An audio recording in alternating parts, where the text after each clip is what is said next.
Welcome to the West Ham Voice. Thank you for joining me. My name is Stel. Well, after the trials and tribulations of Premier League, European football is back, and welcome relief, I guess, to an awful lot of us. The full lineup in the last 8 include Anderlecht versus AZ Alkmaar, Basel versus Nice, Gent versus West Ham, and Lech Poznan, the Polish team, against Fiorentina. And then the semi-finals will shape up between Anderlecht or Alkmaar against Gent or West Ham, and Basel or Nice against Poznan or Fiorentina. Let's focus on the teams in the next round for us, Gent, and then possibly Anderlecht or AZ Alkmaar. And let's see what we know about them. First of all, Anderlecht, a team that we've already played this season, they got through to the last 8 by beating Spanish club and one of the tournament favourites, Villarreal. The Belgian club go into this game having not lost a game in their last 6, winning 4, drawing 2, and of those 6 games, they included the 2 wins over Villarreal. Well, a draw and a 1-0 win away from home. They're currently 9th in the Belgian league, which doesn't make it a great season for them, but not bad. Past glories, 34 times Belgian champions, 13 times Belgian Super Cup winners, 9 times Belgian Cup winners, 1 time UEFA Cup winners back in 82, 83, etc., etc. They beat West Ham, of course, in the Cup Winners' Cup final back in the 75-76 season. They're a team of past glories, to be honest, rather than the team of the here and now. The last time they won anything was being league champions in the 16-17 season and Belgian Super Cup winners in 17-18.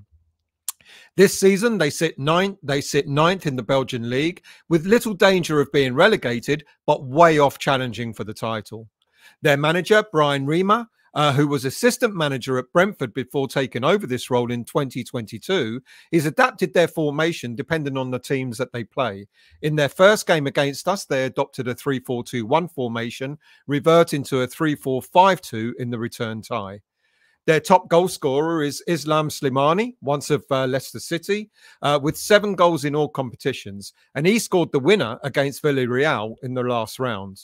He moved to Anderlecht from French club Stade Brestois in the January transfer window for a mere 1.5 million euros, which could be the best 1.5 million euros they've spent if he continues to score for them. Because, like I said, since he arrived in January, he scored 7 goals.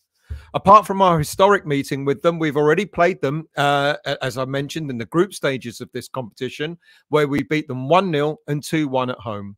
Since then, they've become an altogether different proposition, and they're not going to be dismissed too lightly if we find that we play them again in the semi-final. Next up is AZ Alkmaar. They go into this game on the back of 3 wins, 1 draw, and 2 defeats in their last 6 games. 4th in the Dutch league, and they've lost ground on teams above them, where they're now 5 points away from 3rd place Eindhoven. They won their last 16 game and against another favourites of this tournament, Lazio, where they beat them 2-1 both home and away. They may have one eye on the domestic league, so it'll be interesting to see just how strong a team they put out against Anderlecht. But I guess for any team at this stage in this competition, it's another way of getting back into Europe next season. Again, like many clubs in this competition, they're a team of past glories, Dutch champions back in 80-81, again in 2008, 2009, 4 times Dutch Cup winners, last time being 2012-13, Dutch Super Cup winners, etc.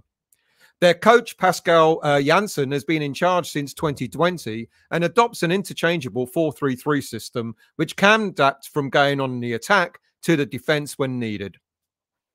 Their top goal scorer is Greek international Vangelis Pavlidis, who is now on 19 goals in all competitions, and he scored a goal in every one of their last 3 games in this particular competition.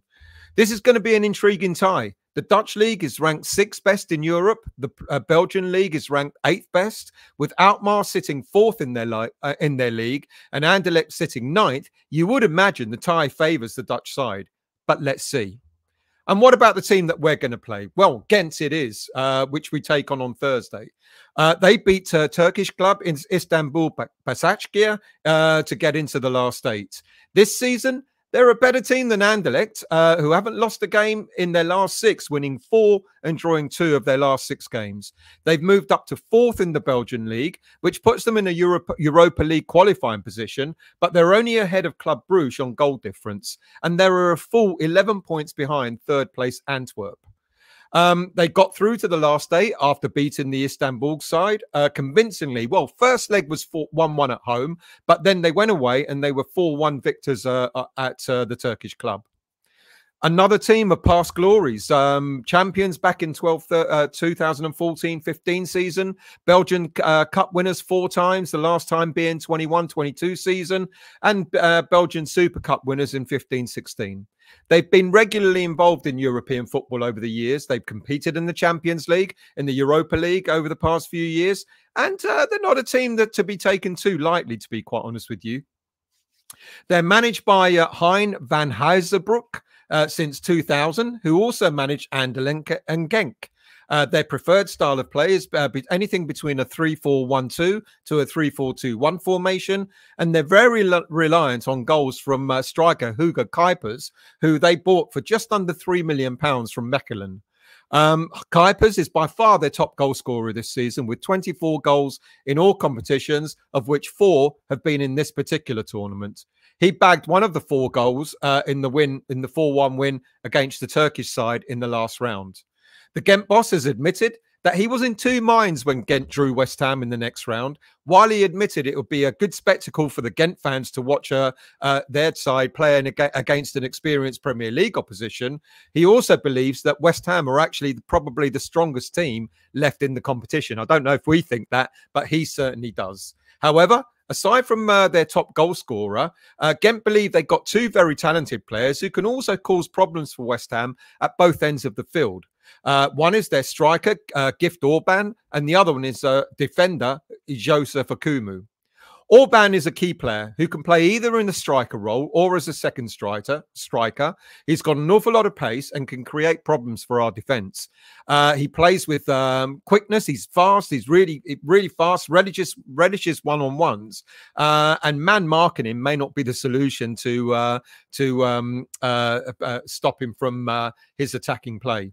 He possesses an awful lot of fighting ability as well, and he's certainly one to look out for.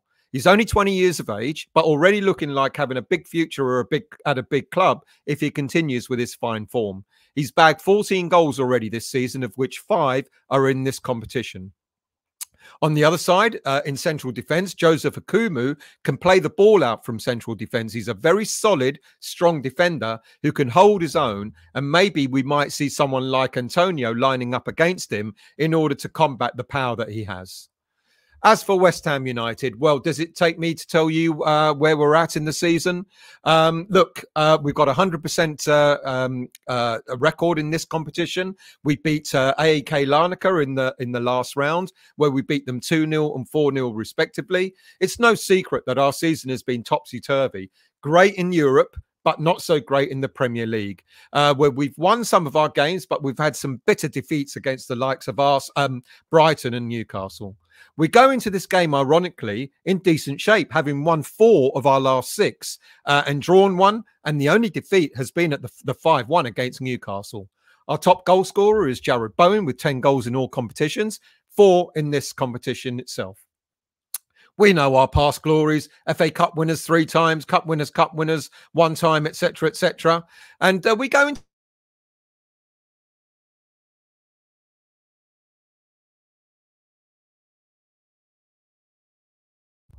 it's possible that we go into this competition, we go into it in decent form in a way. You know, we've won our last 4 out of our last 6. We've drawn 1, and we've only lost one of the games we played, the 5-1 drubbing against Newcastle.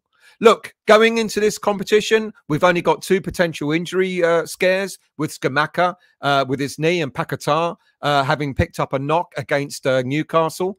We've got a couple of players that are on yellow cards who might miss the next game if they pick up another yellow card, and that's Angelo Bonner and Divine Mbama. But I think quite possibly they'll both be on the bench against them on Thursday.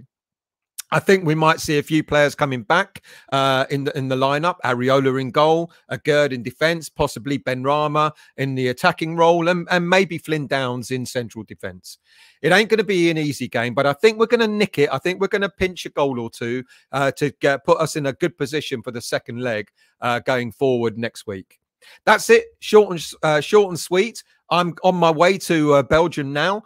So thank you for watching. Much appreciated. If you like what you hear, like what you see, please hit the like and subscribe button and the bell notification to let you know when I'm next on. Next time will be something either going out to Belgium or in Belgium itself. So do look out for that. Thank you for watching, and I'll see you soon.